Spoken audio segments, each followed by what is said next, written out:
तकबीर, सबका शुक्रिया। जय श्री राम क्यों नहीं? अब इसके बाद जय श्री राम क्यों नहीं? हम सेक्युलरिज्म है। अभी इन्होंने अल्लाह के नारे लगवा दिए, इन्होंने अभी अल्लाह के नारे लगवा दिए, इन्होंने अभी अल्लाह के नारे लगवाए हैं, इन्होंने अभी अल्लाह। एक मिनट मैं जवाब दूंगा मैं आपका। एक मिनट। अब सवाल विपक्षी राजनीति से आगे बढ़कर नैतिक जवाबदेही का है। क्या छात्रों की मौत जैसे गंभीर मुद्दों पर भी राजनीतिक संगठनों को स्पष्ट रुख नहीं रखना चाहिए? क्या इस्तीफे की मांग पर जश्न और छात्रों की मौत पर चुप्पी?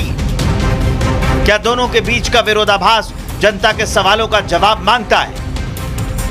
इन सवालों का जवाब सीजेपी को ही देना होगा।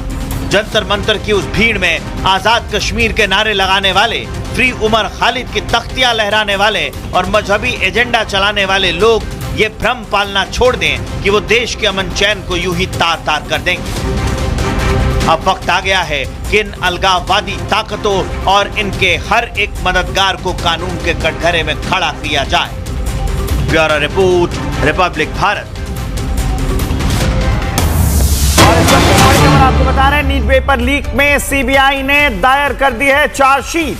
सीबीआई की 13 आरोपियों के खिलाफ चार्जशीट दाखिल की गई है।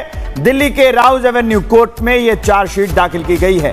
कल राउज एवेन्यू कोर्ट में मामले पर सुनवाई है। यह बड़ी खबर हम आपको बता रहे हैं। 13 आरोपियों के खिलाफ चार्जशीट दाखिल की गई है। इस मामले में सभी 13 आरोपी फिलहाल न्यायिक हिरासत में हैं। बीएनएस की धारा 315(5), 318(4), 61(2), 238 और 303(2) के तहत मामला दर्ज किया गया है। इसके अलावा भ्रष्टाचार निवारण अधिनियम 1998 की धारा 13(2) और 13(1)(a) भी लगाई गई है।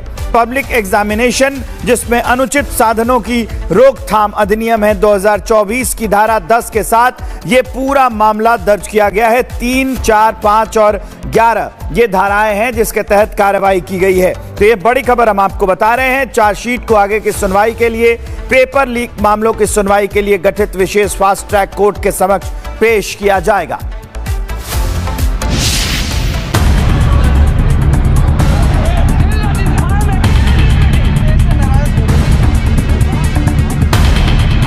लोकसभा में मंगलवार को एंटी पेपर लीक बिल पर बहस शुरू हुई, लेकिन बहस के साथ साथ सदन में जमकर हंगामा भी हुआ।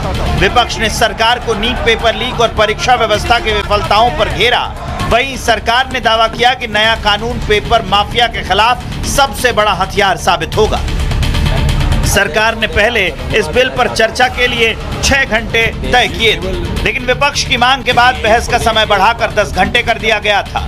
स्पीकर ओम बिरला ने सभी दलों को अपनी बात रखने का मौका दिया। केंद्रीय राज्य मंत्री जितेंद्र सिंह ने यह बिल सदन में पेश किया था। हालिया जो घटनाक्रम रहा है उसका संज्ञान लेते हुए प्रधानमंत्री स्वयं ने यह निर्णय लिया कि हमें इसी विधेयक को थोड़ा और मजबूत करने की आवश्यकता। So we learn from the experience. जो सब सेक्शन 1 ऑफ सेक्शन 10 था उसमें था कि एनी पर्सन और persons involved will be liable to a punishment not less than 3 to 5 years and a fine up to 10 lakh. आज ये जो amendment लाया जा रहा है इसके तहत the same duration of imprisonment has been made not less than 5 to 10 years and fine up to 50 lakh. सरकार का दावा है कि नया कानून परीक्षा प्रणाली में पारदर्शिता लाएगा। 10 साल तक की जेल, 10 करोड़ का जुर्माना, आरोपियों की संपत्ति जब्त, 3 महीने में फास्ट ट्रैक कोर्ट का फैसला, पेपर माफिया पर एसटीएफ की कार्रवाई। लेकिन कांग्रेस सांसद गौरव गोगोई ने सरकार के दावों को पूरी तरह खारिज कर दिया। उन्होंने कहा कि अगर सरकार गंभीर होती तो नीट मामले में आरोपियों को आसानी से बेल नहीं मिलती। गोगोई ने एनटीए के कर्मचारियों के ट्रांसफर पर भी सवाल उठाए।